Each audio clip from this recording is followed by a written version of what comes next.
बिस्मिल्लाहिर्रहमानिर्रहीम अस्सलाम वालेकुम। मैं आपको इस वीडियो में बताऊंगा बहरिया टाउन केस की आज होने वाली समाअत यानी 6 मार्च को होने वाली समाअत के बारे में। उस समाअत का हवाल बताने से पहले एक माजरत और वजाहत और एक और चीज़ आपके साथ शेयर करके फिर आज की जो समाअत थी उसके बारे में बताता हूँ। माजरत इस बात की कि 5-6 रोज़ से मैंने वीडियो नहीं लगाई और उसकी वजाहत ये है कि जैसे मैंने आपको पहले बताया था कि खांसी की वजह से मैं वीडियो नहीं लगा रहा था, क्योंकि वीडियो के नीचे 150-200 कमेंट तो सिर्फ इस चीज़ के होते थे कि आप ये मेडिसन लें, ये मेडिसन लें, ये टोटका करें, ये टोटका करें। और इसीलिए और आज भी मैं बहुत देर से लगा रहा हूँ, आप तकरीबन रात के 1 बज गए हैं। वो उसकी आज भी यही हुआ कि इरशाद भट्टी साहब को भी ये शिकवा था और उन्हें भी ये लगता था कि मैं प्रॉपर चेक नहीं करवा रहा। तो आज उन्होंने मुझे बुलाया, उनके साथ मैं रहा 5-6 घंटे। फिर उनके एक दोस्त हैं डॉक्टर, उन्होंने उससे चेक करवाया। तो ये वायरल इन्फेक्शन है और इस वजह से खांसी जो है वो ठीक नहीं हो रही। मैंने टेस्ट वगैरह अल्लाह का शुक्र है कराए हैं, वो सब ठीक है आपकी दुआओं से।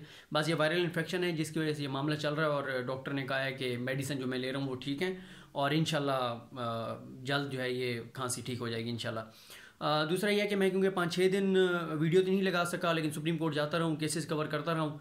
और एक रिपोर्टर का भी ये मसला होता है कि जिस तरह कुछ ख़वातीन के अंदर ये मसला होता है कि उनके पेट में कोई बात नहीं रहती जब तक वो दूसरी खातून से शेयर ना कर लें, तो उनको आराम नहीं आता। तो एक रिपोर्टर का भी ये मसला है कि जब उसके पास चीज़ें आ जाएं, ख़बर आ जाए, तो जब तक वो शेयर ना कर ले लोगों के साथ तो उसको बस एक डिस्टर्ब सा वो रहता है। तो वो जो चीज़ें 5-6 रोज़ की जो पेंडिंग हैं उनमें से बहुत सारे केसेस तो रिपोर्ट हो चुके हैं, लेकिन जो नहीं हुए, जो चीज़ें मैं समझता हूँ कि रिपोर्ट नहीं हो सकी, वो इंशाल्लाह मैं एक तो अभी वीडियो लगाऊंगा, इसके बाद नैब के हवाले से बहुत अहम वीडियो है और बाकी जो वीडियोस हैं वो कल और परसों में 3-3 4-4 करके वीडियोस लगा दूंगा। तो जिनमें समाअत की सकत हो, जो मुझे बर्दाश्त कर सकें इतनी देर, तो वो कल और परसों इंशाल्लाह वो तमाम वीडियोस जो हैं वो देख सकते हैं, जो केसेस 5-6 रोज़ में कवर किए मैंने, जो अहम चीज़ें थी। अब हम आते हैं बहरिया टाउन केस की समाअत के हवाले से। आज जो बहरिया टाउन की 6 मार्च को समाअत हुई उसमें 3 चीज़ें अदालत ने देखनी थी। एक तो देखना था कि वो जो अदालत देख रही थी कि प्रिज्म, ट्राई स्टार और कॉस्मोस जो हैं उन्होंने जो एरिया अदालत के मुताबिक जो प्लाट बेचे वो उस एरिया में थे 7,000 एकड़, जो कि बहरिया टाउन सरेंडर कर चुका था। दूसरा उन्होंने देखना था नैब के दूसरा उन्होंने देखना था बहरिया टाउन की प्रपोजल को, और तीसरा उन्होंने देखना था कि बहरिया टाउन के खिलाफ जो नैब का रेफरेंस है वो दायर हुआ है या नहीं हुआ। सबसे पहले आगाज़ हुआ जस्टिस अजमत से शेख साहब की सरबराही में, ये 3 रुकनी बेंच है। कोर्ट रूम नंबर 3 में ये समाअत थी। जस्टिस फैसल अरब साहब और मुनीब अख्तर साहब बेंच का हिस्सा थे। समाअत जैसे शुरू हुई तो अजमत से शेख साहब ने कहा कि जो हम कह रहे थे वो ठीक कह रहे थे, जो रिकॉर्ड हमारे सामने आया है उसके मुताबिक प्रिज्म ने जो चीज़ें दी हैं वो बिल्कुल ठीक दी हैं। बहरिया टाउन जिस 7,000 एकड़ को सरेंडर कर चुका था, उस 7,000 एकड़ में से भी ज़मीन बेची गई है। इस पे अजमत से शेख साहब ने कहा अज़राए मज़ाह के अच्छे बच्चे तो ऐसे नहीं करते जैसे आप लोगों ने किया है, जैसे बहरिया टाउन ने किया है। अगर आप सुपर इम्पोज करते हैं तो पता चलता है कि उसी एरिया में से प्लाट बेचे गए हैं जिसको जो है वो सरेंडर किया गया था। इसके बाद अजमत से शेख साहब ने कहा कि गो के बहरिया टाउन ने एक दरख्वास्त दी है जिसमें अली ज़फ़र साहब का ये कहना है कि अगर बहरिया टाउन ने उस 7,000 एकड़ में से जिसको सरेंडर कर दिया गया है कोई प्लाट बेचे होंगे, किसी को अलॉटमेंट की होगी, तो वो सारे के सारे प्लाट उस एरिया के कैंसिल करके और उस एरिया में दे दी जाएंगे जो 16,896 बहरिया के कब्जे में है, जो बहरिया ओन कर रहे हैं कि ये हमारे कब्जे में है।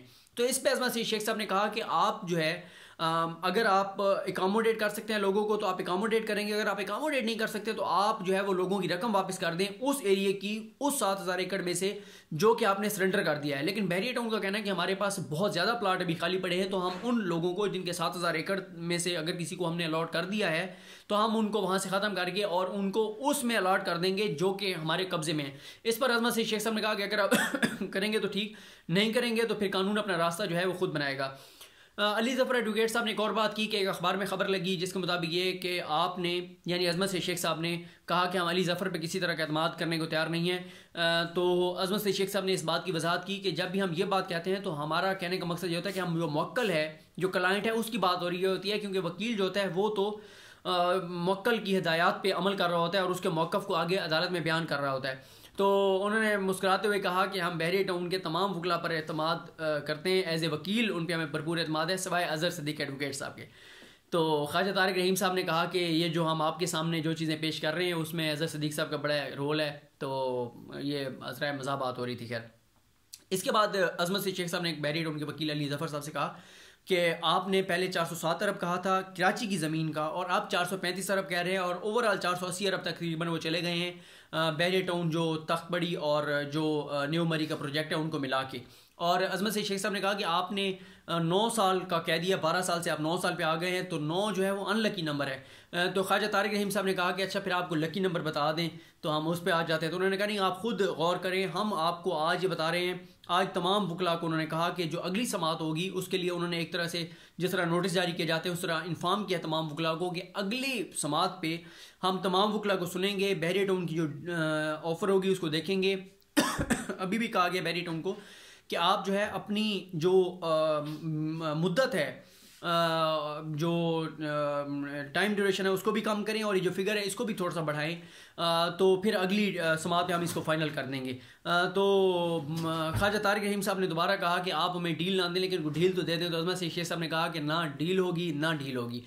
इसके बाद जो सिंध हुकूमत के वकला हैं सप्तान महमूद साहब, और उनको कहा गया कि शबीर शाह हो या सप्तान महमूद हों, उनको ये कहा गया कि आप अगली समात पे तैयार होकर आएँ। फारूक नाइक साहब को कहा गया जो MD के वकील हैं, बहरिया टाउन के जो वकला हैं उनको कहा गया कि अगली समात पर आप तैयार होकर आएँ और अगली समात पर जो है हम तमाम लोगों को सुन के और फैसला कर देंगे। इस मौके पे उन्होंने कहा ख्वाजा तारिक रहीम साहब ने कि बहुत बड़ी रकम है जो बहरिया टाउन देने जा रहा है, और फैसल अरब साहब ने कहा था कि 3-4 मलिक रियाज जैसे लोग आ जाएं तो पाकिस्तान को तो भला हो जाए। तो उन्हीं वक्त साहब ने कहा इसका मतलब है और भी लोग हैं। अजमत शेख साहब ने भी कहा, तो अदालत में एक कहका लगा सारे के इस तरह के लोग और भी हैं। तो फिर उन्होंने कहा फैसल रब साहब ने कि चलें आप फिर ऐसे करें कि आप हमें उन लोगों की लिस्ट दे दें, हम सोमोटो ले लेते हैं मलिक रियाज की तरह के जो और लोग हैं, ताकि फिर पाकिस्तान का भला हो जाए। ये थी आज की समात का हवाल। अब मैं आपको बताता हूँ कि कल मैंने एक फेसबुक का जो ग्रुप है जिसमें जो बहरिया टाउन कराची अपडेट्स के नाम से बना हुआ है, तो मुझे उसके जो एडमिन है आई थिंक आमिर साहब हैं, उन्होंने मैसेज किए थे तो मैसेंजर पे। तो मैं वैसे मैसेंजर पे मैंने उधर भी बताया था कि मैं फेसबुक मैसेंजर पे बहुत कम मैसेजेस देखता हूँ, कभी कभार देखता हूँ। एक्टिवली जो है वो मैं ट्विटर का जो मेरा DM है उसको मैं देखता रहता हूँ। मैसेंजर पे मुश्किल होता है देखना, मैं उससे कम देखता हूँ। लेकिन मैंने वो देखा तो उनके मैसेजेस आए हुए थे कि वो एक हमारा फेसबुक का ग्रुप है जिसमें बहरिया टाउन के लोग हैं, तो आप अगर उसके ऊपर लाइव आ जाएँ तो बेहतर होगा, अच्छा हो जाएगा। तो मैं मसला यह है कि मुझे इनकार करते हुए बड़ा अजीब लगता है कि लोग ये ना समझें कि यार पता नहीं मैं अपने आप को चीज़ समझता हूँ, मैं एक आम सा बंदा हूँ, मेरे लिए तो ये सादा सी बात है, नॉर्मल सी बात है। मैंने कहा ठीक है, मैं इनकार नहीं कर सकता था उनको। मैं कल उनके उस फेसबुक ग्रुप जो था उस पर लाइव गया। लाइव जाने के बाद वहाँ पे मैंने कुछ चीज़ें बताई जो सवाल थे, लेकिन बहुत सारे सवाल ऐसे थे जब मैंने वो वीडियो ख़त्म कर दी उसके बाद वो सवाल आए, तो मैंने सोचा कि मैं आपको उनका जवाब दे देता हूँ।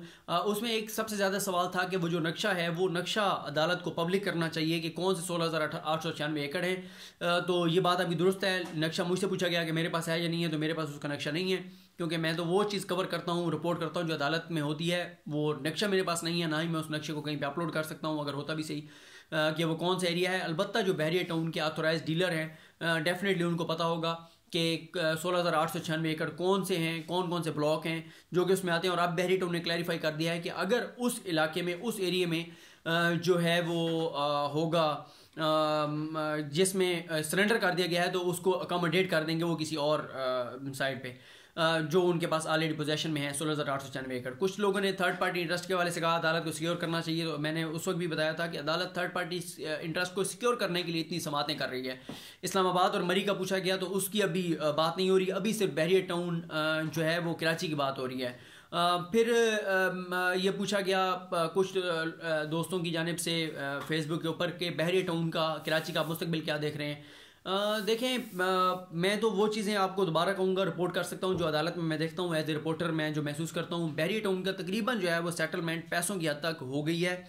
बहरिया टाउन ने 435 अरब सिर्फ कहे हैं कराची की ज़मीन के। अदालत ने कहा है कि इस रकम को थोड़ा सा बढ़ाएं और टाइम ड्यूरेशन को कुछ कम करें। तो 99% यही है कि बहरिया टाउन की पैसों के एवज, जो पैसे उन्होंने ज़मीन के बनते हैं मार्केट रेट पे, उसके मुताबिक बहरिया टाउन को ये ज़मीन दे दी जाएगी। और इसके हवाले से मैं बड़ा तफसील के साथ एक वीडियो में बता चुका हूँ कि जो लोग इस बात को कंफ्यूज करते हैं कि अदालत पैसे लेके लीगलाइज कर रही है ये वो, तो मैं उनको बैकग्राउंड सारा बता चुका हूँ कि ये ज़मीन थी सरकारी जो कि सिंध हुकूमत ने दी बहरिया टाउन को। बहरिया टाउन ने वहाँ पर प्रोजेक्ट स्टार्ट किया। सुप्रीम कोर्ट के पास ये केस आया, सुप्रीम कोर्ट ने कहा कि जिस रेट के ऊपर बहरिया टाउन को ज़मीन दी गई वो बहुत कम थी, फ्रेश रेट पर दी जाए। तो 7-8 साल बाद मौजूदा रेट के ऊपर बहरिया टाउन से पैसे वसूल किए जा रहे हैं। ये मैक्सिमम रेट होगा अगर आप किसी भी डेवलपर से पूछेंगे, किसी भी प्रॉपर्टी के बंदे से पूछेंगे, बहुत बड़ी रकम है, 500-600 अरब अगर सरकारी खजाने में आता है। और ये उस ज़मीन का है जिस ज़मीन के बारे में सिंध हुकूमत ये कहती है, MD ये कहती है कि हमने लीगल तरीके से दी और बिल्कुल ठीक है, और सिंध हुकूमत कह रही है हमें पैसे चाहिए ही नहीं, हमने जो ज़मीन दी है, पैसे जो लेने थे वो हमने ले लिए। लेकिन अदालत की काबिज से कौमी ख़जाने में 500-600 अरब रुपए जो हैं वो इंशाल्लाह आएंगे। इसके अलावा अदालत के पास ऑप्शन कोई नहीं था कि अदालत किसको, अदालत जो मुझे नज़र आ रहा है अभी भी अगली समात पे फैसला होना है। अगर जो 1% चांस है कि बैरियर के ख़िलाफ़ हो जाए, वो बहुत बड़ा कोई ऐसा काम हो जाता है, कोई बदकिस्मती होगी बहुत बड़ी बैरियर टाउन की कि बैरियर टाउन की ज़मीन ना मिले। दूसरा इसका पार्ट है क्रिमिनल पार्ट कि जब ये पहले ज़मीन दी गई थी तो कौन कौन इसमें मुलविस थे।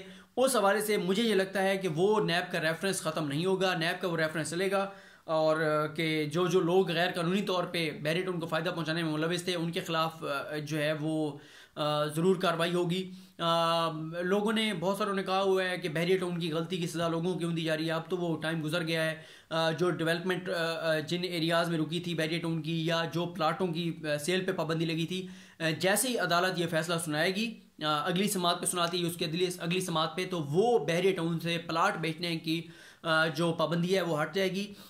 इसमें बहुत सारे लोग जो हैं वो देखें, एक गलत काम अगर किया है सिंध हुकूमत ने और मलिक रियाज ने, लेकिन इससे बहुत ज़्यादा लोग सफ़र हो रहे थे। हज़ारों लोग जिनकी इन्वेस्टमेंट थी, ख़ासतौर पे हज़ारों ओवरसीज़ पाकिस्तानी जिनकी इन्वेस्टमेंट थी, जो ये समझते थे कि बड़ी सिक्योर इन्वेस्टमेंट है बैरियर टाउन में, उनकी वो बहुत परेशान थे। तो अदालत उस थर्ड पार्टी इंटरेस्ट को सिक्योर करने के लिए इतनी ज़्यादा समातें की और ये ज़मीन बैरियर टाउन को दी जा रही है। अब फिर लोग कंफ्यूज करते हैं कि एक तरफ आप लोगों के घर गिरा रहे हैं और बैरियर टाउन को आप लीगलाइज कर रहे हैं। देखें, फ़र्क समझें, बैरियर टाउन की जो ज़मीन थी उसके ऊपर तामीरात पे पाबंदी नहीं थी, ये कोई रफाई प्लाट नहीं थे। जिन प्लाटों पे, जिन एरियाज़, जैसे इस्लामाबाद का कुछ ऐसा एरिया है, कराची का कुछ ऐसा एरिया है जहाँ पे जो रफाई प्लाट थे, जहाँ पे कमर्शियल एक्टिविटी हो नहीं सकती थी, जहाँ पे रिहायशी मकानात बन नहीं सकते थे, वहाँ पे पाबंदी थी। यहाँ पे पाबंदी नहीं थी। यहाँ सिर्फ एक सवाल था अदालत के सामने, और वो ये था कि बैरियर टाउन को एक ज़मीन दी सिंध हुकूमत ने, सरकारी ज़मीन थी, और जंगलात की ज़मीन ये नहीं थी। जंगलात की ज़मीन जो होती है उसका और मामला होता है। ये सरकारी ज़मीन थी और सरकारी ज़मीन का बैरियर टाउन की ज़मीन के साथ तबादला किया गया। बैरियर टाउन ने यहाँ पे वो जो सुपर हाईवे है जहाँ पे भी बैरियर टाउन कराची है, वहाँ पे बैरियर टाउन को ये ज़मीन मिल गई और बैरियर टाउन ने उसके बदले कुछ ज़मीनें दी मुख्तलिफ जगहों पे और कुछ पैसे दिए। अदालत ने यह कहा कि जो ज़मीनें बैरियर टाउन ने दी थी वो इस काबिल नहीं थी कि इसके बदले में ली जाती, वो इस बैरियर टाउन को वापस करें। और बैरियर टाउन को ये कहा गया कि अगर तुमने ज़मीन लेनी है तो फ्रेश रेट पे, जो फ्रेश मार्केट रेट है उसके ऊपर आपको ज़मीन लेनी होगी। और फ्रेश मार्केट रेट जो है वो अब बैरियर टाउन कह रहा है कि 435 अरब तक सिर्फ कराची के तक आ गया है, ओवरऑल 480 अरब पे आ गया है। तो अब अदालत जो है वो इसलिए जो है वो 500-600 अरब जितने में भी बात बनेगी वो अदालत उनको ज़मीन दे रही है। वो ज़मीन जो ऑलरेडी दी जा चुकी थी, जिसको अदालत ने कहा कि गैर कानूनी तौर पे दी गई थी, कम रेट पे दी गई थी, अगर देनी है तो प्रॉपर जो है वो चेक करके देख के और मार्केट रेट पे दिया जाए। बैरियर टाउन का एक और मौक़िफ़ यह है कि जब बैरियर टाउन ने यहाँ पे ज़मीन ली थी वो बहुत सस्ती थी, लेकिन बैरियर टाउन की बनने की वजह से रेट हाई हो गए। तो अदालत ने ये बात नहीं मानी और अदालत मौजूदा मार्केट रेट पे मैक्सिमम रेट ले रही है जो कि वहाँ पे है। और इसके अलावा अब ये कहना कि अदालत बैरियर टाउन से वापस ले ले, तो बैरियर टाउन से मैंने पहले भी एक वीडियो में ये बात की थी कि अदालत फिर बैरियर टाउन से वापस लेके किसको दे। सिंध हुकूमत तो खुद कह रही है कि हमने लीगल तरीके से दिया है, ये ज़मीन ठीक दी है, MDA को दे दे। MDA के अंदर ये अहलियत और सलाहियत नहीं है। MDA तो पहले अपने मुलाजमीन उसके सफ़र कर रहे हैं, उसके अफसरान जो आके और उन्होंने गैर कानूनी तौर पे वहाँ पे बैठ गए हैं, जिनकी वजह से बहुत सारे लोगों को तनख्वाहें नहीं मिल रही। तो इसलिए सुप्रीम कोर्ट के पास बेस्ट ऑप्शन यही था कि बैरियर टाउन से ये पैसे निकलवाए जाते, जो कि अब ये भी देखना है कि वो ये 500-600 अरब जितना भी आता है ये वफाक के ख़जाने में जाता है, सूबे के ख़जाने में जाता है, कहाँ जाता है। वैसे अगर साकिब निसार साहब होते तो ये पैसे जो हैं वो डैम फंड में जाते और होना भी यही चाहिए था। सिंध हुकूमत को तो ये पैसे बिल्कुल नहीं देने चाहिए, जिस तरह की करप्शन है सिंध हुकूमत में। और सिंध हुकूमत तो कहती है कि हमें तो पैसों की ज़रूरत नहीं है, ये पैसे हमारे बनते ही नहीं हैं। तो ऐसी हुकूमत जो अपनी ज़मीन को डिफेंड ना करे, सिक्योर ना करे, उसकी जंग ना लड़े, उसका तहफ़्फ़ुज़ ना करे, वो मेरा ये ज़ाती तौर पे ख्याल है उनको ये पैसे देने भी नहीं चाहिए। देखते हैं अदालत कानूनी रास्ता फिर क्या अपनाएगी, ऑप्शन है नहीं है कि अदालत जो है ये पैसे फिर वफाक के पास आ जाएँ, बैरियर टाउन सिंध हुकूमत के पास ना जाएँ। ये बैरियर टाउन की तफसील थी। आज जो अगली वीडियो मैं अभी लगाऊंगा वो नैब के हवाले से बहुत अहम एक इशू है जो आज समाअत हुई एक मोहसिन हबीब बड़ाइच के खिलाफ। उसमें जो नैब के खिलाफ रिमार्क्स आए उन जस्टिस गुलजार साहब के जो कि अगले चीफ जस्टिस ऑफ पाकिस्तान बनेंगे, उनकी नैब के बारे में क्या राय है, नैब क्या खेल खेल रहा है, नैब की क्या अहलियत और सलाहियत है, उस बारे में मैं आपको बताता हूँ। और सॉरी, ये मैं बताना आपको भूल गया था आज, क्योंकि अभी तो कुछ चीज़ों और को कर रहे थे, अभी तक नैब ने अदालत को, सुप्रीम कोर्ट को ये नहीं बताया कि बैरियर टाउन केस में कराची में रेफरेंस दायर हुआ है, नहीं हुआ, डेफिनेटली नहीं हुआ। अब जो मेरी इतला है वो यही है कि नैब कराची ने अपना काम करके नैब इस्लामाबाद को भेज दिया, लेकिन कमरुज़्ज़मान चौधरी साहब जो हैं उनकी जानिब से पता नहीं मंजूरी हुई है नहीं हुई। बहरहाल अभी तक जो है वो बैरियर टाउन के खिलाफ जो रेफरेंस, एक बैरियर टाउन सिंध हुकूमत के ऑफिशियल्स सियासतदान जो मुलविस थे सारे खेल में बैरियर टाउन को ज़मीन दिलवाने में, उनके खिलाफ रेफरेंस दायर नहीं हो सका। अगली वीडियो में बात होती है नैब के हवाले से। अल्लाह करीम आप कामयाब नासिर हो, मुझे अपनी दुआ में याद रखें। खुदा हाफिज़।